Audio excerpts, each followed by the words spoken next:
This morning, Pamela is a certified trainer in the one thing, and she's going to tell us more about that. She helps small businesses and professionals build and grow successful government contracting organizations. She feels she's on a mission to help small businesses grow to be more successful. She's a trained computer scientist with a unique 20-year plus background in systems engineering, data architecture, communications, and leadership. She helps business owners discover contract opportunities, build pipeline leads, foster relationships, and gain a competitive advantage to unseat vulnerable competitors and win new contracts. In the 20-plus years that span her career, she's been a small business owner and operator, a graduate of the DoD 8A program, a certified woman business owner, participant in the DoD Mentor Protege program, and other successful contracting activities. She's architected and developed mission-critical information software systems. She's been the Director of Management Information Systems for the Internet Domain Registration Service, Network Solutions. She's also an inventor and a patent holder for technology related to Navy vessels and a guided missile destroyer for the U.S. Navy. Her prior organizations include the Maryland Procurement Technical Assistance Program, where she is currently, as well as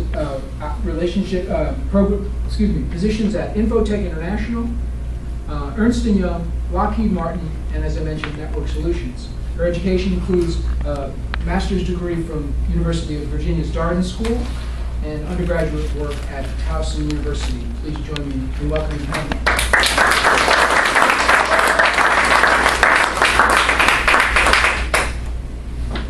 Good morning, everyone. Good morning. Was that me? Well, it's good to see everybody, and I want to thank Condi for introducing me to this organization. She had me come here, about 3 months ago? And that's when we realized that there was some reason for me to come back. So, and Dawn is a longtime friend, and we worked together probably 20 years ago. Yeah. So, when I was in the computer science, we worked at Ernst & Young, right? Okay, so there's proof I did that. What happened that I got involved with the one thing is that I was working on a contract with the High Performance Computing Modernization Program Office, helping the next generation get contracts with federal agencies doing supercomputer work. That contract ended after being in contracting for 25 plus years. Didn't know what to do. Went to a program, a job match kind of program, and was in that for probably about 6-8 months. During that time, I read the book, No One Thing. Then I lost my mind. So I read the book, The One Thing, and I got online and I wanted to find out more about this book. So I contacted The One Thing, and at that time they had just recently started certifying people to become One Thing certified professional trainers. Here I was, recently unemployed. It was a significant fee to become certified, and I had to fly to Austin, Texas to go do this. That was my first Uber experience, and I'm like, I ain't have money for all this. I stayed with a friend that I hadn't seen in years and just decided this was something I really needed to do. It touched me that much, and it's been kind of directing my life ever since. So I actually met Condi during that time as well. So with that, I read the book, got certified. We got this big binder. We're not going to cover the whole binder today. And started teaching and working with people with the one thing. So let's see. Let's get this going. So as I said, the one thing was, and I met these two gentlemen, Mr. Gary Keller and Jay Patterson. They're the writers of the one thing. And when I got certified, I continued to engage with them. I was one of the non-realtors in the group. Most of the group was all realtors, which was kind of a weird kind of environment. You know, IT person most of my life. And with that, one of the things that Gary realized when he was in his profession, because he's been very successful in real estate, as well as in what I found out about Gary was that both his parents were teachers.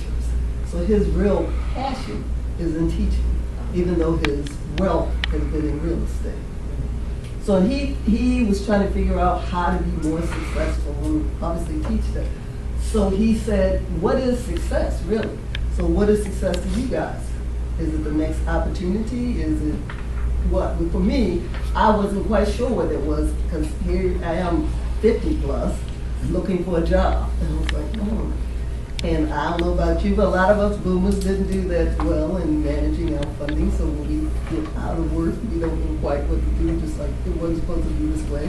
Got a mother with Alzheimer's. I got multiple sclerosis into my 40s, and so everything kind of flipped for me. So what was success? What I found out was success is getting what you want. But sometimes we get what we want. You know, the saying, be careful what you wish for, because you might get it. Right. So you're supposed to want what you get. So Gary's aha moment was where he realized that his huge success in real estate and his other endeavors was when he narrowed his focus. And he just, instead of, because we try to do everything when we're kind of stressed out. What am I going to do? I need to do this. I'm recently married even, so I had a lot of stuff going on. I had all those life-changing things going on. What do you do when you have so much to do? You got the 7 circles, and we'll talk about the 7 circles of your life that you have to deal with. So you have to focus. So this number here became very important. This number, 1440. 1440 is basically the number of minutes in a day.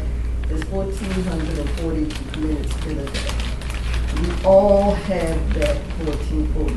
We look at people and we wonder how the people that are extremely successful, like the Warren Buffetts and people like that, they had the same 24 hours we had. Why does their 24 hours look different than ours? So you start looking at that kind of thing and saying, well, what do I need to do that these folks are doing? So what do I do with my 1440 to make it better? So with this, I need to see, can I get this video going? Oh, that's not what I want to do. Anyway, what happens with this video, which I should be able to see.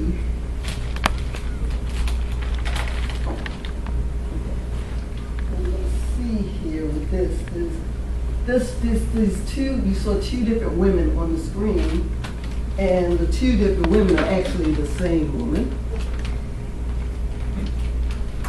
but she used her 24 hours differently.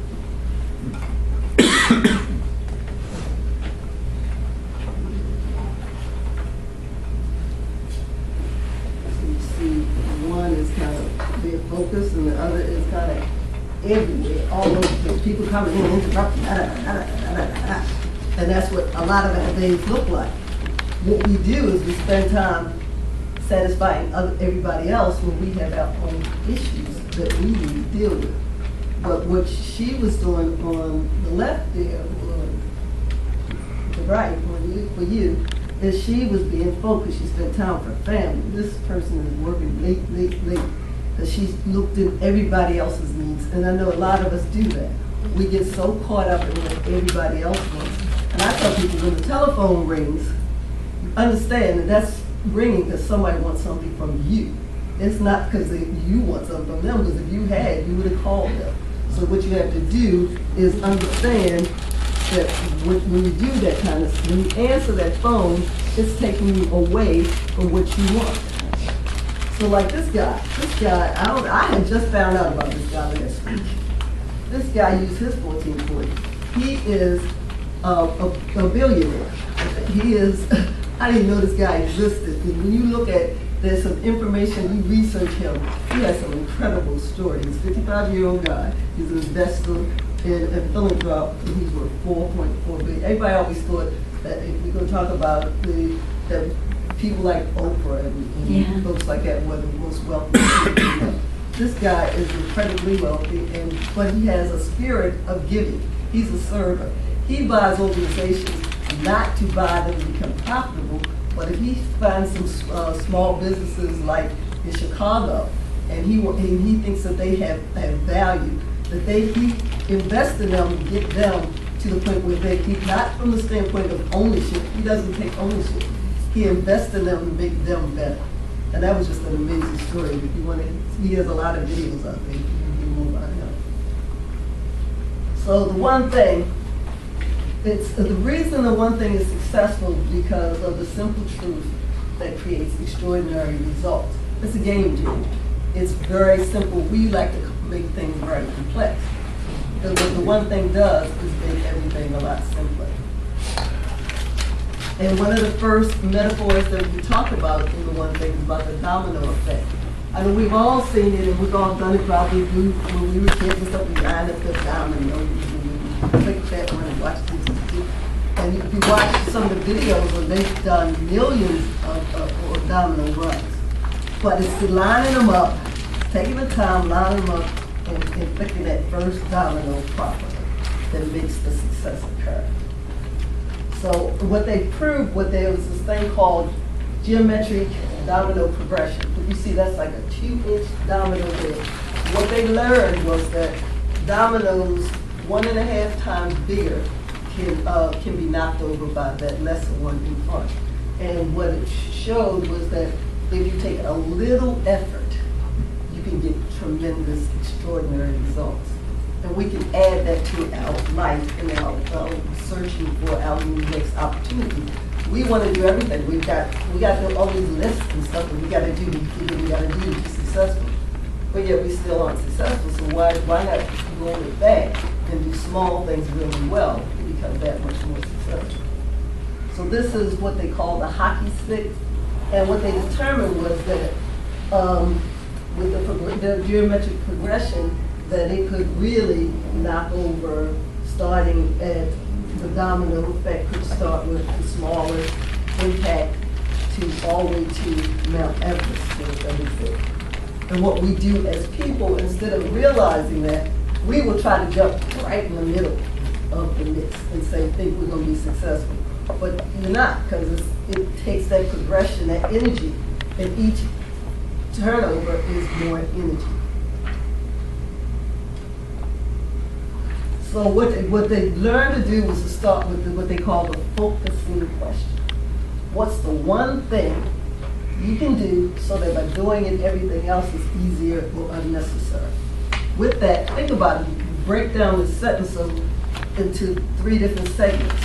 So when you look at your life, and you look at what you're looking at in your job search, you can say, what's the one thing?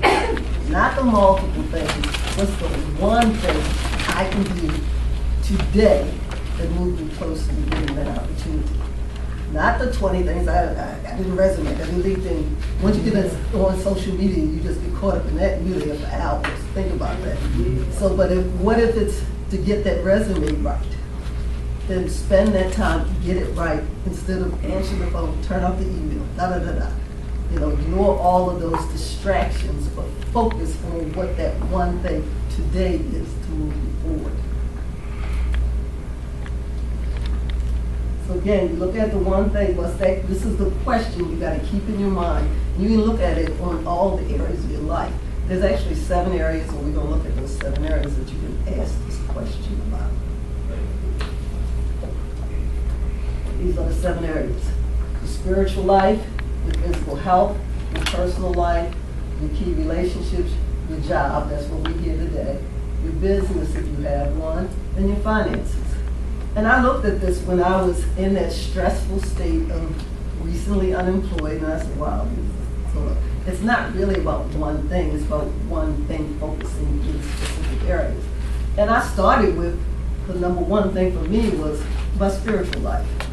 I was kind of a little reckless and wild back in the day, so I needed to get myself back in check. And I looked at my spiritual life and said that I needed some help in that area. So that was the first area that I focused on.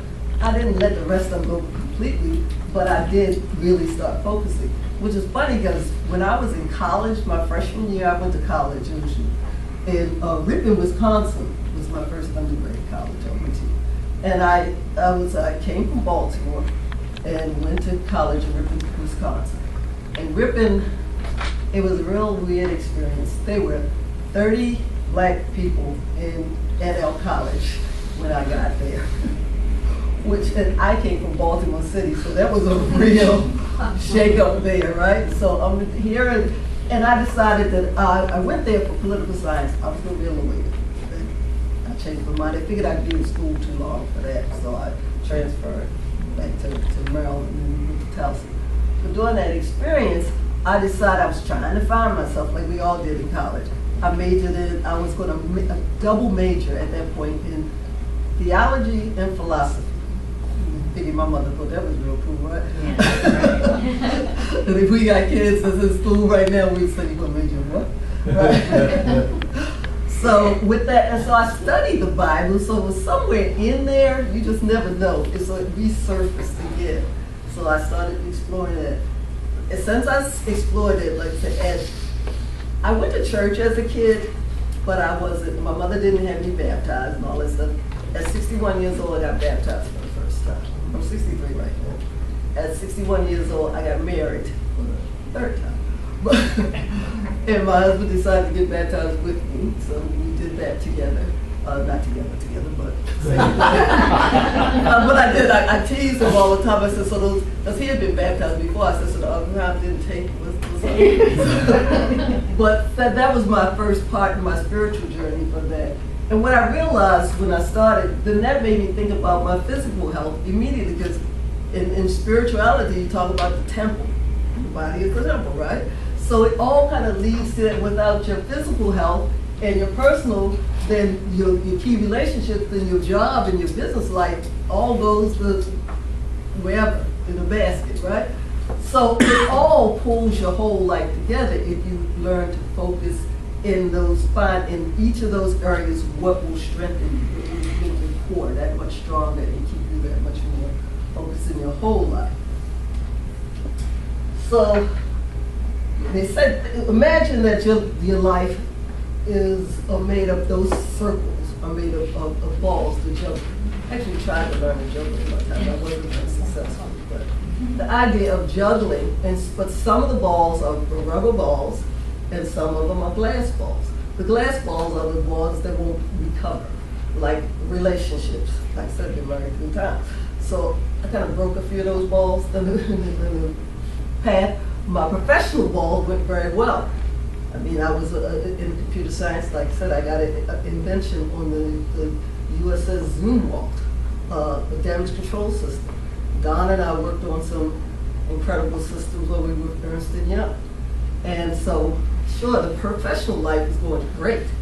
So I was all over the board in there. But the rest of the life was falling apart. My health, I got multiple sclerosis. I had a business. That not having paid attention to the rest of my life, I got a little razzled when my health became an issue. But with the process of going through this one thing, and I got to focus and settle myself down, it has just given me that much more strength, and the focus has made my life pretty incredible. So if you bounce in these balls and you drop your relationship ball, or you drop your health ball, and they're glass, you crash. But those job balls, they'll bounce back. We'll bounce back from when we lose our jobs, and they feel like it's not going to happen, but we do. So what we talk about is going small and ignoring all of the other stuff out there, and we can get caught up with, we want to go do these really big things. Well, really big things can happen, but you got to chunk it down. You're not going to make. It's like that elephant thing you do. Well, you got to, kind of feel around. You can't take on the whole thing. You got to chunk it down. So when we look at how will we find our next big opportunity, what are the things you got to identify? In every industry, maybe you have different things. What's the one thing in your search for an opportunity that you need to do in the industry you're looking at? Like with me, and starting to do, get some of the things. I had a small business, and I was in government contracting for over 25 years. The first thing, my one thing was I needed to reshore up my network. I had known lots of people in the IT industry and in government contract. I called my procurement technical assistance person, and that's how I now help small business, because I made that call. And we had stayed in connection. Me and Don were just laughing about this. I was kind of a social media person before there was social media. I'm still friends with people I was 7 years old, so I was like the social media hub before for my circle. Before people would call up and say, "When the last time you heard from Don?" Boom, they go down, Don. So the fact that so I knew we all know what we need to do, and when we first got out there and was in the industry and they talked about networking, that just felt so much like snoozing, didn't it? It didn't feel uncomfortable. It felt like he was going to begging people for some people. Well, networking really is not that. It's about looking for what you can do for others. And once you realize that, it takes on a whole different flavor, and it's very more comfortable. So by looking at that, the going small is, okay, I need to network more. How do I network without feeling a little sleazy and connecting, calling people I hadn't talked to in 100 years? I didn't do that anyway, so. But if you had talked to people in a long time, you can take the opportunity to call them up and not mention your current situation, and you're not likely not to get something necessarily from them, but it's not them that you want, it's not your network, it's your network's network that may be able to help you. As long as you're looking at doing something for somebody else, you have an opportunity to improve your condition there. So just like this talks about the focus, we all played with the little magnifying glass, because we saw that as kids, and the light, and you can start a fire. But it's the focus. You can't have the big circle and think it's going to start a fire. You got to make it so the circle is real small, and then it ignites.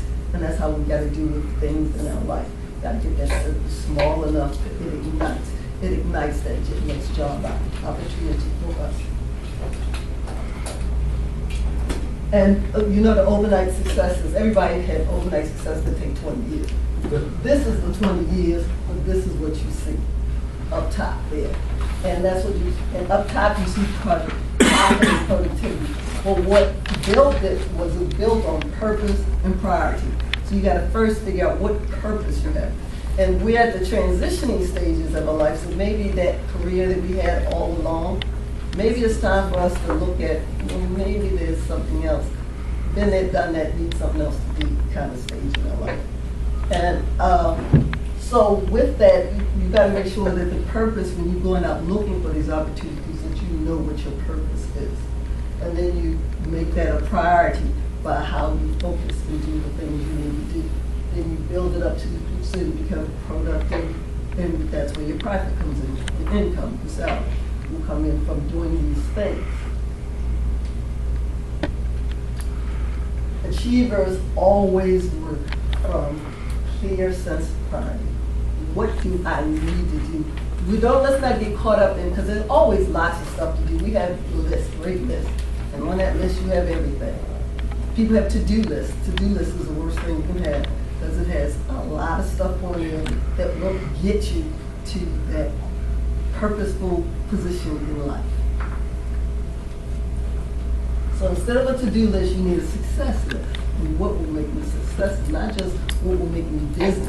That to-do list is often caught up in busyness. I need to do this, I need to go take the dry cleaning, and I need to do this, I need to do that. And then at the end of the day, even if you're working, you had a proposal to work on, but you had to go do something. And in this area, you go do something, and it takes you in your car and get you somewhere. If there's a traffic jam, that could end your day around here. I was on the bridge when that person decided he wanted to jump off that time, and we were on the bridge for 6 hours. So had I stayed home doing what I was supposed to do, I could have got it done instead of sitting on the bridge watching this man try to decide what he wanted to do and not do with his life. So this is your to-do list. You have all these things on. I should do this, I should do this, I should do that. What you want to do is then give it a number and prioritize.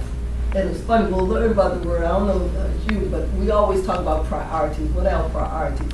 Priorities is a word that was created in the 40s. It didn't exist before. Priority means one. And that's what you need to identify what your priority is. Is my priority getting that job opportunity? Is my priority starting something new? Is my priority making sure my family is taken care of? Determine what that priority, not your priorities. So, and how do you narrow down that list? So you got your list, okay? Start with your to-do list, but you got to look at it and say, out of these things on this list, what's my 80-20 rule?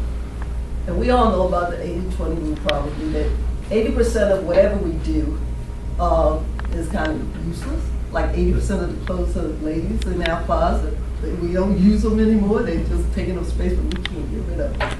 So what you want is to identify what that 20% is success. If you're in sales, you know that 20% of your success in your company is based on, that the majority of your success is based on 20% of your customers. It's not on that 80% that you run around trying to get them to re-sign up. You want that 20%, and you want to keep them there to keep you successful. So identify what's the 20% in your life. So if you look at that, so that's the effort. You want the effort there, and to the 20% to get you the results that you need. So 80-20 principle, it just says the minority of your effort will lead to the majority of your success. So I don't know, when I first started looking at how many resumes could I send out. So sending those out, you know that only 20% of resumes are looked at by human eyes now, because they have those application tracking systems. So you have to have the right words, you have to have the right thing before they even take somebody, human eyes, look at what you're doing. So we can spend all our time sending out these resumes, and it's like throwing something against the wall, hoping it's going to stick. But nobody ever even looks at them. So you need to consider that. So if that, because that's the way we did it back in the day. Me and Don was talking about that earlier. Is that back in the day, we didn't lose jobs, we just changed jobs. You put your resume out, in 4 days you had a new one, and it was usually quite more lucrative than it was, because we were in the IT industry.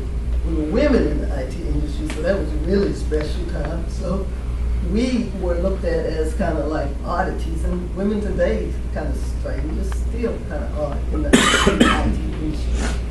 So what you had to do was, we would put those resumes out, and we didn't even think about it. I put out a resume today, it could be 6 months or 2 years before somebody called me about that resume. Because I've had calls about a resume that I put out, I'll be like, you got what? And then, I did what? Because that resume has been out there forever, just kind of hanging, you know, and HR people in the world, in the room, may know how y'all go about finding those kind of resurrected resumes. It's been out there for a while. So what do you do with extreme Pareto? You find those first 25 things you need to do, whatever it is and whatever you're trying to accomplish. You then get to 20%, so that's the 5. Then you do the 20% of that, which is to get you down to that 1. And that's the one thing you need to do today. And once you get that done, it's done. Put it away. You can move to something else. It's kind of like, I remember when I was studying the theory of constraint, and it talked about how once you took care of a bottleneck in a system, a new bottleneck occurs. That's the same thing with these one things. You would get a new one thing after you take care of that last one thing you're working on. And with the theory of constraints, that was like, okay, so my organization, maybe the manufacturing is having problems, my supply chain is having problems. Let me fix it. Once that's fixed, you may find that you now have sales problems. So you just keep moving to that next one thing in that realm. So here's how you do, like this, in this example of the guy who trained me in one thing, he wanted to run a marathon. And so he listed the things he needed to do in a marathon. Then he broke it down with the numbers and figured out, well, in order for me to do that marathon, just running the marathon was something he'd always dreamed of. It's a great pleasure.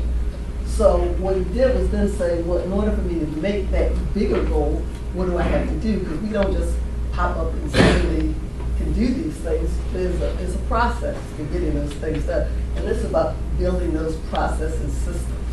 So with that, then he said, well, let me select a running regimen.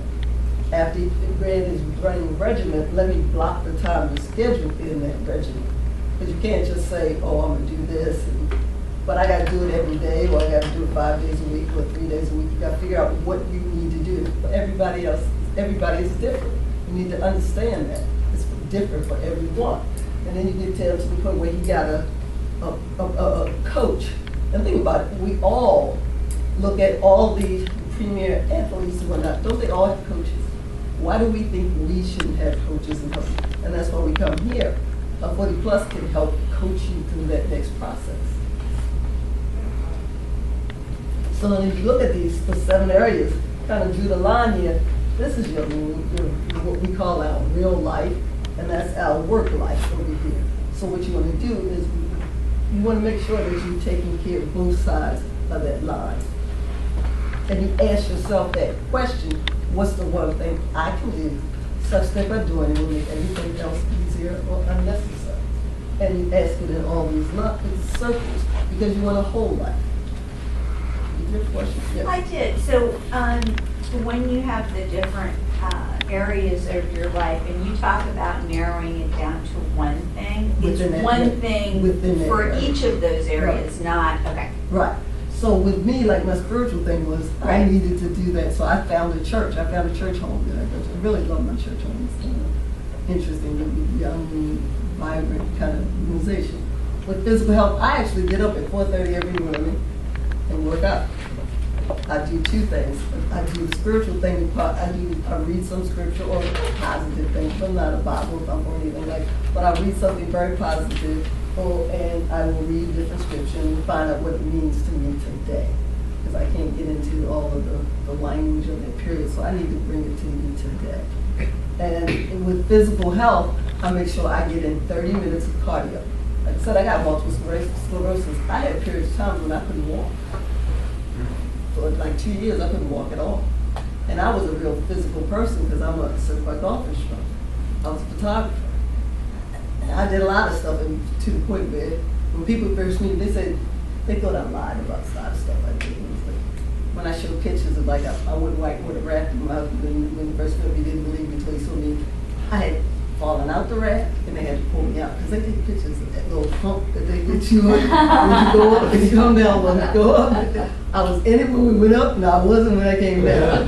So, and I had I slammed on those big rocks and had a bruise for over 6 months on my leg with doing that. So what you got to do is realize that, you know, the different things you want to do, you want to focus in on.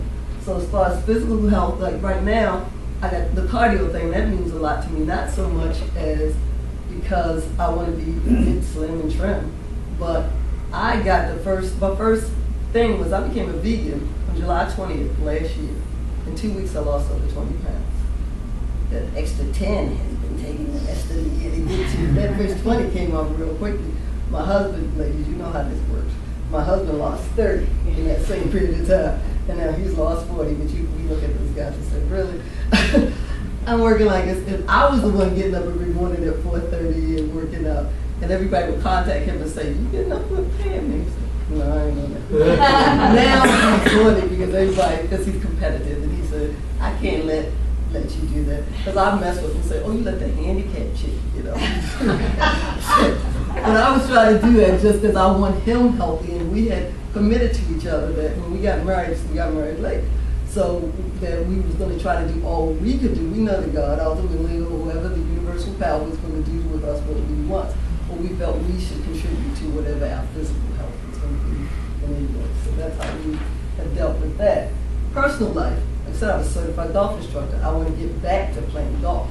So that's in my personal life. I want to get back to that. I used to play a lot. I used to be in the Black Enterprise Golf Tournament every year for 15 years. I was in it. I actually came in second.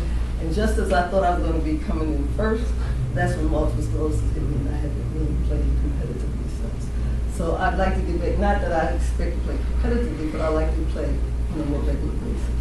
What's funny with golf is, anybody's a golfer knows this kind of addictive kind of thing, kind of make you lose your mind. And as a kid, my mother wanted me to play golf, which was kind of strange.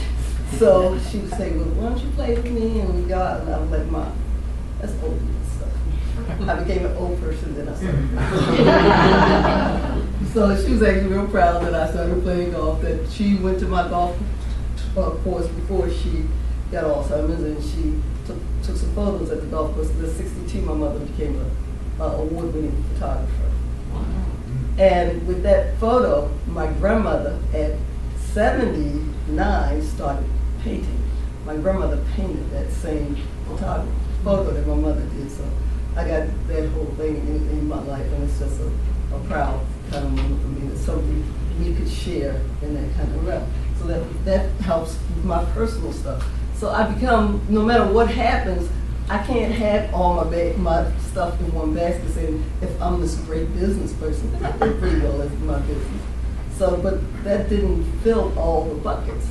And you want to fill all the buckets to the best of your ability.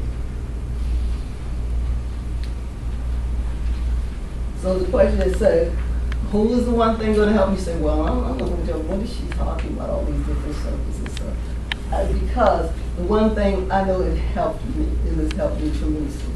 And it helped me in looking at, right now, from being totally unemployed to, I actually always wanted to work at colleges, at a college for some reason, I don't know what that was. But I now work at two. I work at the University of Maryland and work at the College of Southern Maryland doing the small business thing, so I can bring my small business experience. And one of the things that I tell my clients is that I was you. And a lot of the counselors, they were in small business in other capacities. They might have been a business development person. They might have been somebody who helped in finance or even former government contractors. But I can totally relate and empathize with other small businesses, especially going in the federal space, because that space is a little crazy anyway. So, and it's getting crazy as the days go on. So you look at what will help you the most. You don't spread yourself out all over the place. And so you never, it's never too late to be the who you could have been. So here we are, 40 plus. Some of us 50 plus, some of us 60 plus. We recognize that we still, as long as we're breathing, we can be our next best thing. Look at some of the Colonel Sanders of the world who became successful well into the 70s and things like that. So let's not look at ourselves, because often we do it to ourselves, like, well, I'm too old. That was the first thing I thought when I first was like, well, there's no place out there for me, especially in technology. I mean, all the young folks are into the technology.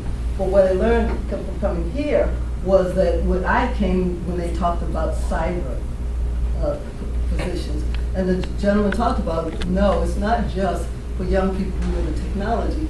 We have the maturity and understanding of what can happen to you that can be leveraged. And just think about it, they have situations where you've got people that calling up senior citizens saying, Grandma, I need your Social Security number. And I mean, and grandma is frazzled and gives out that information. Young people don't even realize that could happen. But we understand that happen because we could have gotten one of those calls. I don't know about you, I've gotten one of those calls from the IRS, those spooky calls. But a young person wouldn't understand how that happened. So our maturity, our experience has add value. So we need to look at that when we're looking at those next opportunities and not just knock ourselves out of the game because we say we're too old. We just kind of in. There's 5 generations in the workforce for the first time in history. The big thing is how to figure out how all those generations can work together. I got my grandkids, the grand twins, are 18 years old in about 5 days. They'll be in the workforce, and I'm still in the workforce. So you got to figure out how we're going to work together. So those kinds of things can be an advantage to us because we understand how bringing in all these different diversities can be something that can be sustainable. Because one of the things with me and my friend Connie here, that's how we got connected, because I started talking about the 5 generations, and she said that diversity and inclusion is one of her things. And we started to figure out ways that we could think about how you can make that thing happen.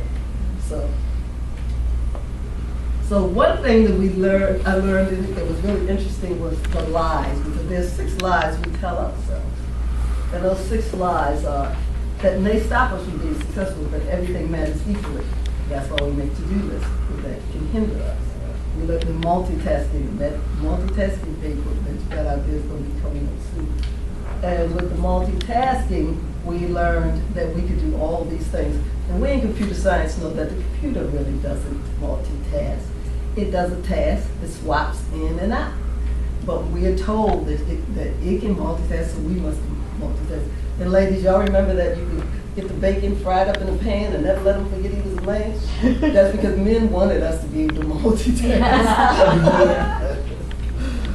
So that was always like, yeah, we took great pride in that when they said, well, you can multitask. Yes, because you can multitask because you went to work, then you came home, you got the kids ready got them doing their homework, you fed them dinner, he was watching football, whatever it was he was watching, but because you can multitask better than me. They gave you that, didn't they? So then a disciplined life, when we think about, well, I'm not disciplined enough, what does that really mean? It's just about focusing. Willpower is always on will call. And then the one thing, they give you scientific data to prove that these things do not work. Like willpower always been on will call. It's based on what time of day. They even did a study and proved that, like, when people getting parole from prisons, if the people that's making those determinations, if you were lucky enough to come up in the morning, you were more likely to be paroled than if you came late in the day, because they were drained and they figured they'd rather err on the side that says no than err on the side that says yes. A balance, like we always talk about the balance line, it's not balanced. You look at that little ballerina, and she's on her toes and she's not balanced, it's counterbalanced. Inside her body, a million things is that's what's happening. Balance is not happening. Counterbalance is happening and sustaining it. And that big is bad. We think, oh, you tell somebody you want a big goal, you're going after a big goal, and you say, oh, you're just being ridiculous. No, you can go after big goals, just again, you just chunk it down. You can still make it happen. So we talk about everything matters equally. Okay, so this is an image. This is equal. Those are equal, but what he's saying is not equal. How to equalize it? By giving them the step up. So equal and equality are two different things.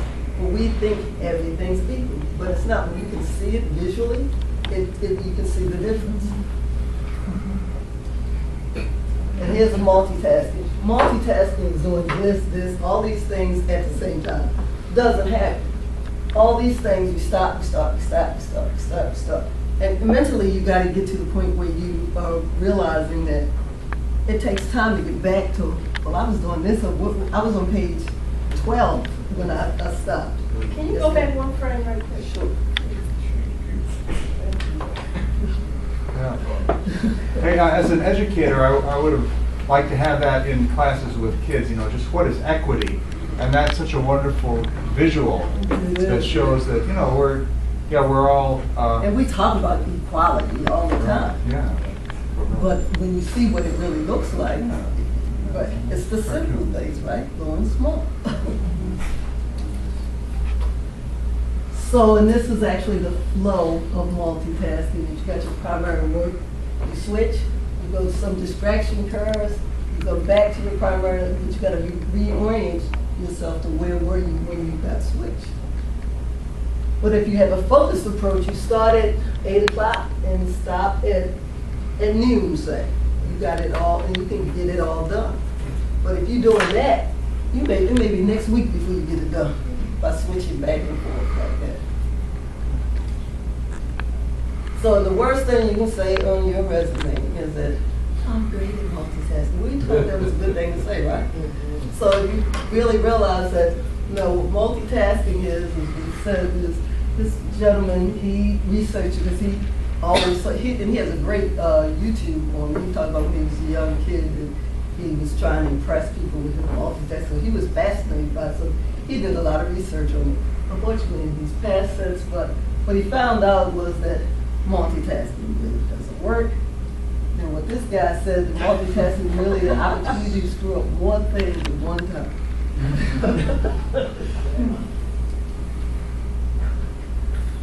Because he was saying, this gentleman I told you that did the research, he said he was so sure that they had some secret ability, those great multitaskers. And then once he did his research, he found that multitasking just lousy at everything. So anybody multitasking here that took pride in it, I'm sorry, you busted your boat. So how do you do this thing that we're talking about here today? What you do, we talk about goal setting to the now, and it's all in the book, and it explains how you do that. goal setting to now is that you look at your someday goal. So what is that someday goal? Maybe that like, you want this great job in, maybe I want to go back into IT and be back with the Navy. So, and doing some missile defense kind of stuff. So that may be my someday goal. Well, how do I get there? Now, then 5 years could be a little tough for some of us at this point. But so what is the 5-year goal to get you that someday? What do you have to do to get you here? So in a year, what do I have to do to get me to that 5-year goal? Monthly, what do I have to do? So it's a step-by-step incremental thing. Weekly, what I do to the point to get to now. What right now do I need to be doing? Right now, if I want to continue doing more of these one-thing talks, I need to be doing a one-thing talk. So that's what I'm doing now. And then you got other different, the GPS, and I talk to people about their GPS. So we don't leave home without our GPS now. So why should we be pursuing other opportunities without our GPS, our goals, priorities, and strategies? So what is our goal? We identify the priority and then put strategy around it so we can get it. Most of the goals in this organization might be to find that next big fit. So that's the goal. So then it's our priority is to get our LinkedIn thing taken care of. Because I went and redid my LinkedIn thing, like every time we got, I'm supposed to keep that up. I'm learning how to dig the well before you're thirsty now too. That's a good one too. Because what we find out that in those jobs that we thought we were going to be there forever, they're not. So always be prepared for being in a position where you got to switch up. And then your 411, that's the 4 weeks within a week and then within a day. And blocking your time. How do you get it done? You block your time appropriately. And I've been on this mission to find the right tool to help me block my time. I found this amazing planner. It kind of funnels your time. But everybody, time management, some people are real big, Stephen Covey, this time management thing. But you can't manage time, you can only manage yourself. It's self-management. But you still got that same 1440. Remember the 1440, that's all you got is that 1440. So you block the time, and I start with my 4:30 in the morning. 4:30 in the morning, not only doing my spiritual thing, I do 30 minutes of my cardio. Then after that, I do 14 minutes, I sit down and plan out the rest of my day. Why do you say 14 minutes? Because 14 minutes is 1% of your day. I should be able to take 1% of my day to plan out the rest of my day. And when you write it down, for some reason there's some weird connection with pencil and paper, that when you write it down, it's more likely to get done. The other thing is I plan it out in hourly. I have the full hours of the day on my planner. So that way, so if something happens, somebody calls, something happens that takes me off course, I can figure out where I can jump back in and then finish out my day. But having that hourly breakdown makes that so much easier. And there's all kinds of different planners and stuff that you can get to help you with that. So and this is just a match of those dominoes. You're in your dominoes and lining up your goals and your goes to the now, doing it someday to 5 years down to today. And you guys are doing yours today just by showing up. So you are the first domino. And you can have extraordinary success if you focus on what you need to focus on, and you can have exponential kind of success. The success, a lot of people think success is money. We all know, think about the Michael Jacksons of the world, and what's the chef that just releases. They have money. So money is not the end. So we need to find a fulfilling thing that we need to do for ourselves and moving forward in our families. So the key is over time, success is built sequentially. That's what that domino run is about. You got to sequentially put things in place. So you got to do your resume, you got to do LinkedIn. And we know as each season changes, those different sequential things in the job market will change. So the networking events and things like that. Like I talk to my clients all the time when I go to industry days. If I'm there and I don't see anybody in my group there, I take a picture of the group and I'll send it to one of the people in the group and I'll say, what's wrong with this picture? And then they know me, so they say, I'm not in it. And I say, all right.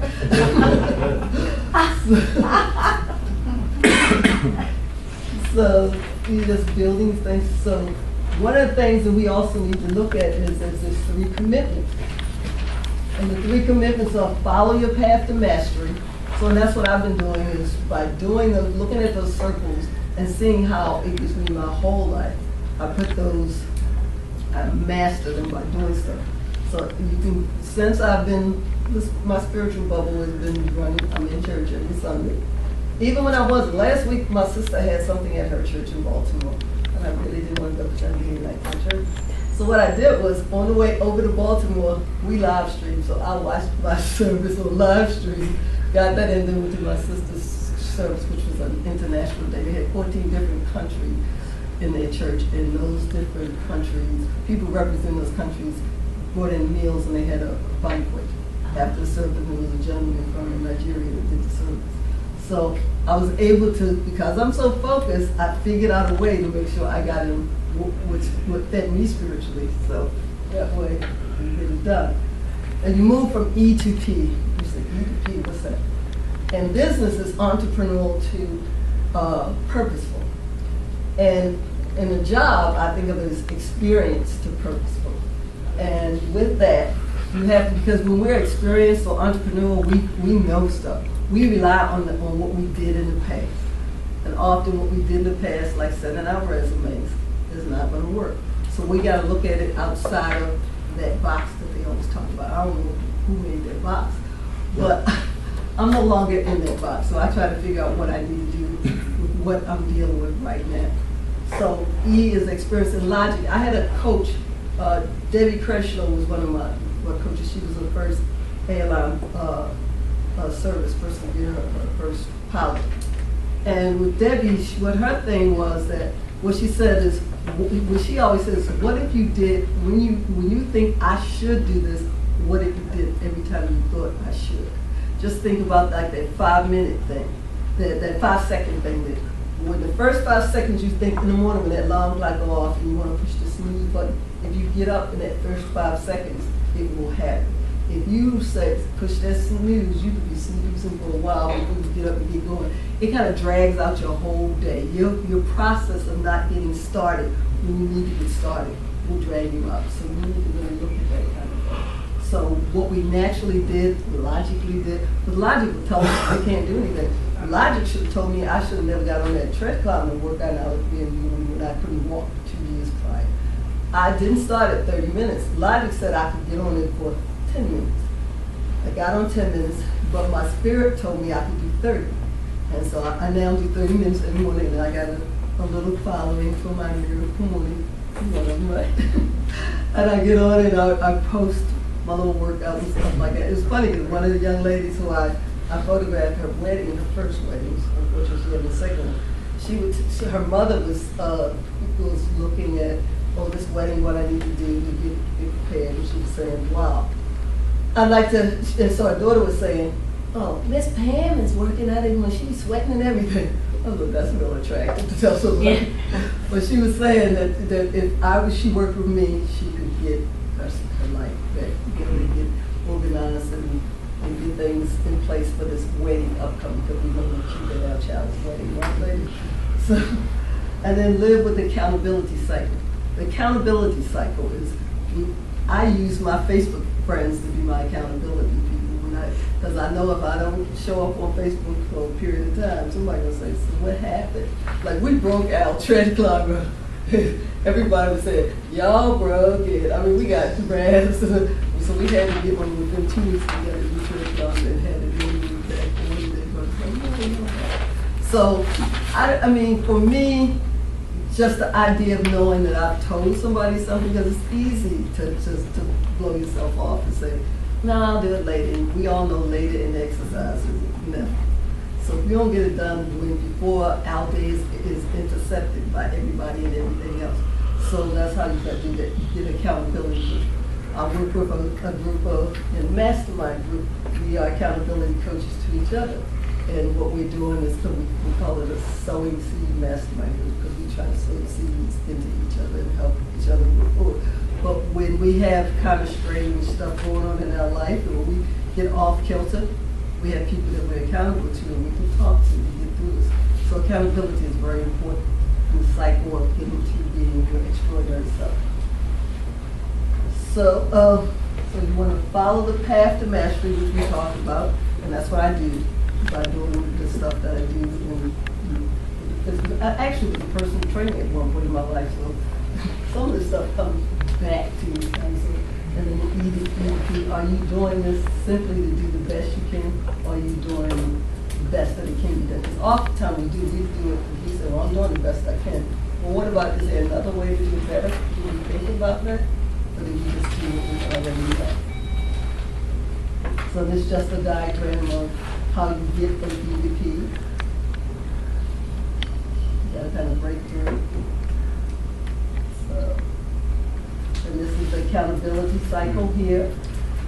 So what happens is you're accountable and life happens and things start to break it up. So we, one, it says, what's happening? When we lost our jobs or whatever, when I lost mine, I was like, I just didn't imagine that. And I had been doing this stuff for years, like I said, 20 plus years. So it was like, so now what am I supposed to do? And I'm looking at, like I said, all these young people out there, especially I'm in the secret computer world, really, and I'm supposed to do something new, starting over. But you look at these little different little things. And what I'll do is, anybody wants these slides, just you can let me know and I can leave the thing and stuff with me. Well, I'll give everybody my business card and you can email me if you want my slides. No problem. This is a lot to go over and absorb. So again, this is just that whole cycle that happens in the accountability cycle. So what they found is that individuals with written goals, 39% are more likely to succeed. So we need to write this stuff down. But 76% who have people that they're accountable to will make their goals even more so. That 39% was pretty impressive. I mean, you probably heard the story about they followed these people that said that they were going to do this and stuff. They was at, I think Harvard was what they said. And that the people who wrote down their goals, they were more likely successful and they had tracked them to the point where they're probably about our age right now. They did it when we were about in college or before us, the traditions. So again, the goal, priorities, and strategies, identify an annual goal, complete the brain dump exercise. So what do I want to do? You know, you got to figure out what you want to do and some of that stuff. And on the one thing page is a lot of material that you can get to. You know, contact me, I can send you those links too, that will give you paperwork that you can figure out what that is for you. So we'll do this brain dump. We have to brain dump it. So with the challenge in life, is these things are all you could know, all you could do, and all you could have. And there you are in the middle, these are the choices. Well, you can't know it all, you can't do it all, you can't have it all. What you gotta figure out is what can you do? What's the one thing that you can do? When you have it all out there, that's how you get overwhelmed. You gotta realize that you can't have it all, you can't do it all, you can't do it all. So what can you do? So there's, like I said, a lot of time management systems and how you do blocking your time. Like I said, I block my time by every hour during the day. I figure out what I'm going to do. I even had breakfast. Since I'm getting up at 4:30 and have breakfast at 7. I have my shower and be out the door and go to work. Then once I'm at work, I got that time blocked up for the 8 hours or whatever hours I'm going to work that day. So I know that time I can't do much with. And then when I get home, I make sure that I build in 2 hours of quality time in the evening. Me and my husband get out. Nothing special, but I never did that before. We took the TV out of our room to build in that quality time. Just think about it, you talking and he trying to look over your shoulder to see did you make that point? Or you looking at the haves and the have-nots trying to get around him. So you got to build in this stuff into your life. So blocking your time is one of the big tools of it. So 4 proven ways to protect your time, like build a bunker. I have a home office at my house, and in this book, the one thing, in the back, when you get it, there's I think I took it out, I did. There's a thing to put on your doorknob that says, I'm doing my one thing. So when I put that on my doorknob, my kids and then when my grandkids come to town now, they know, you don't mess with me, I'm doing my one thing. And so, and then it's funny because Gary Keller tells a story about one time he wanted his wife to do something. And she said, no, I can't do that, I'm doing my one thing. So it can work for you and against you depending on how you make it work. So, so the bunker is, and I have, one thing I do in my bunker is kind of checking right now, I need to clean it, because chaos is not good for productivity too. And they talk about that in the one thing as well. So you want to store stuff in there so you don't have to get like, I carry my water around with me and a little crazy because I had this tissue, it was called coveted. And it was funny, I was at a house yesterday, this lady had the cleaning machine in her house, because they would offer me water, and I said, oh, I don't just, and she had the machine, and I was like, ooh. And so, in this water, and her story with getting the Canadian water, so I'm diverting right now. But her story was why she got the water was because her sister-in-law had been diagnosed with terminal cancer. And she had heard about the properties of Canadian water that could help. Because the alkaline body is supposed to be able to prevent cancer. And so with that, she bought the machine because her cousin, who was the husband to this woman, would not buy it. It's pretty expensive. And she felt that had she had that machine, it could have helped her when she did.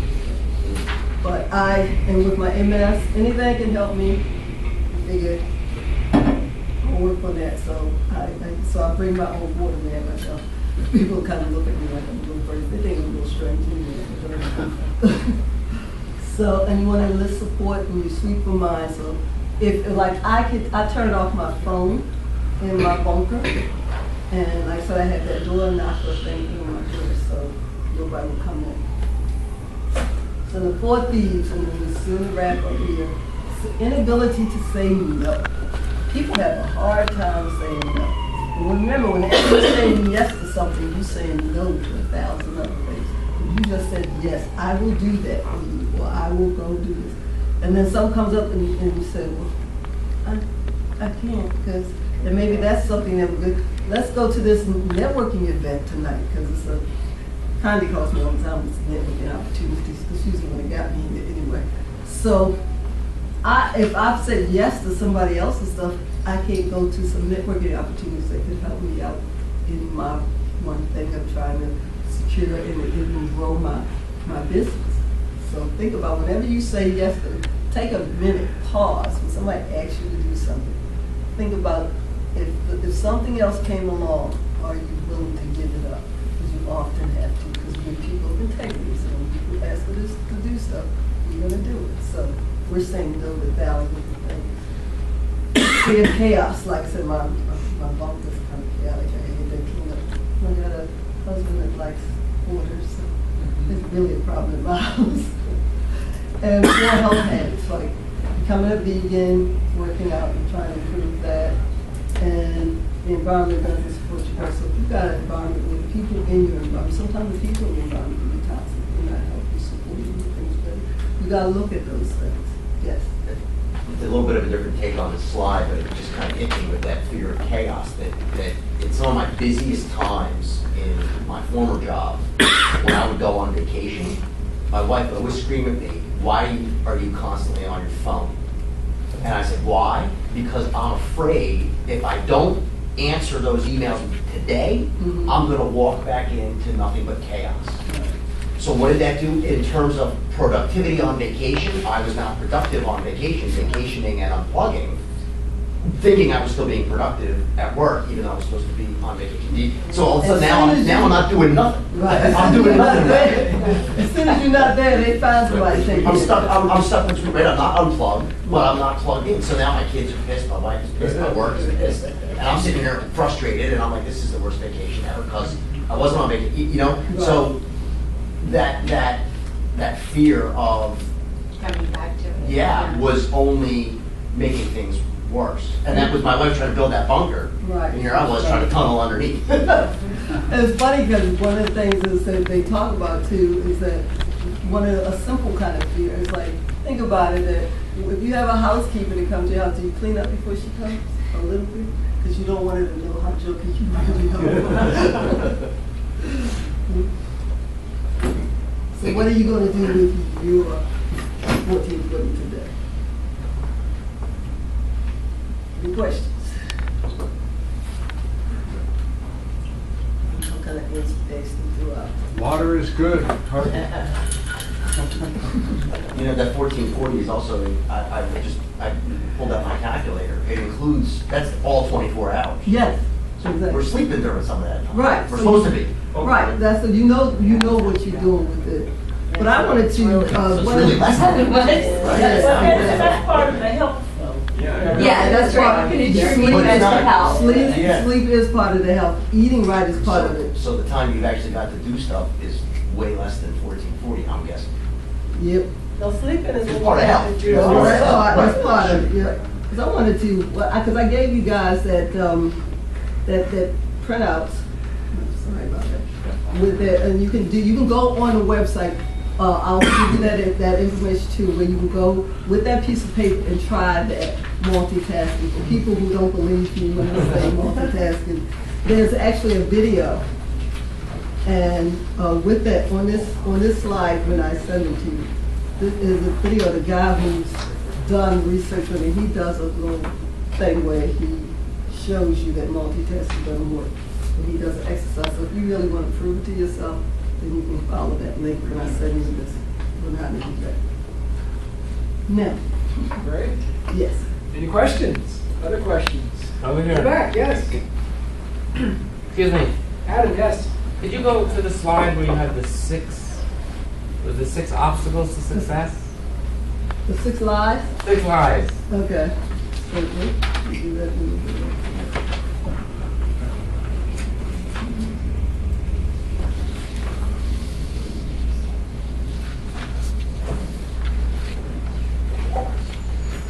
Right there. Okay. I didn't get number 3. Why that's an obstacle.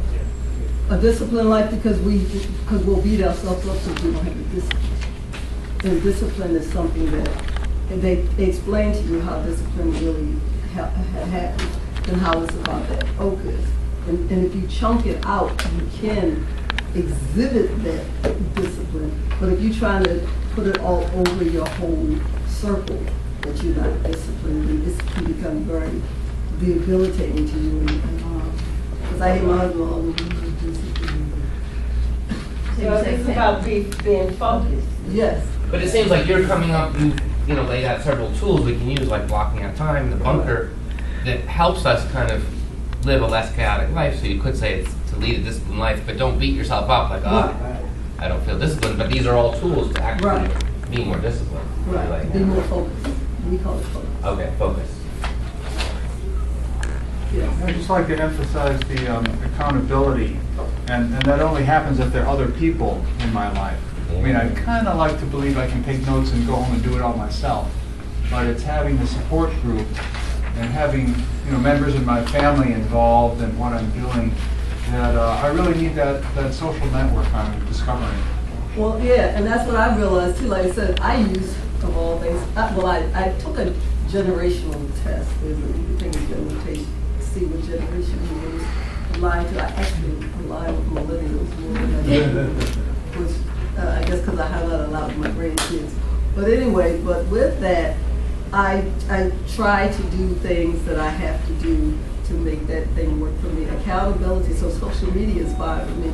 So I stay connected with everybody through social media. So by me posting that I'm working out every morning, but then everybody just, they tell me how now, I can't do that. But they do look to see when I do it, so I know that if I don't do it, I got people that will sort of call me out on it. So you can create, just like mentors, people always talk about, well, I got these great mentors. Remember, mentors don't have to be people that's really in your life. They could be the Zig Ziglars that you read, the Jim Rohns, whatever you read. What you're putting into you can be those same people can be your mentors. So it's that kind of thing. you to create your own accountability by doing things like that. Yes. Yes.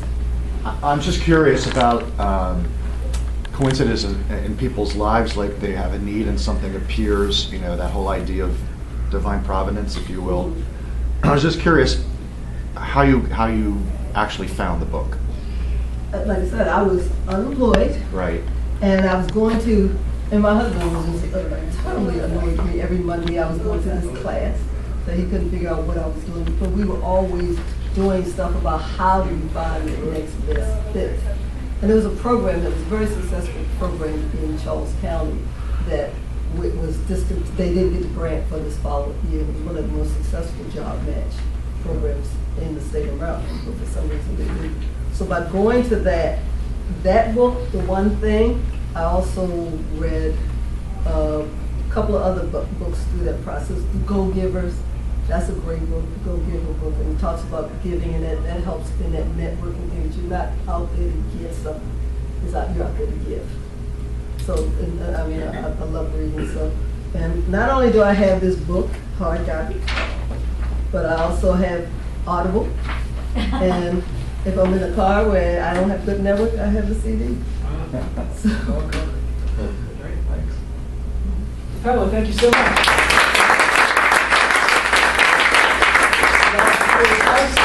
We have a couple of little mementos for your time with us today, so we hope that'll remind you at 4:30 or whenever you're having that special water or something else. So it's terrific. Thank you all for coming. Quick reminder, next week we switch gears a little bit and we're going to go talk from this theory focusing your career to a theory of management. And we're going to have speaker Bruce Rosenstein is going to talk to us about managing the Peter Drucker way.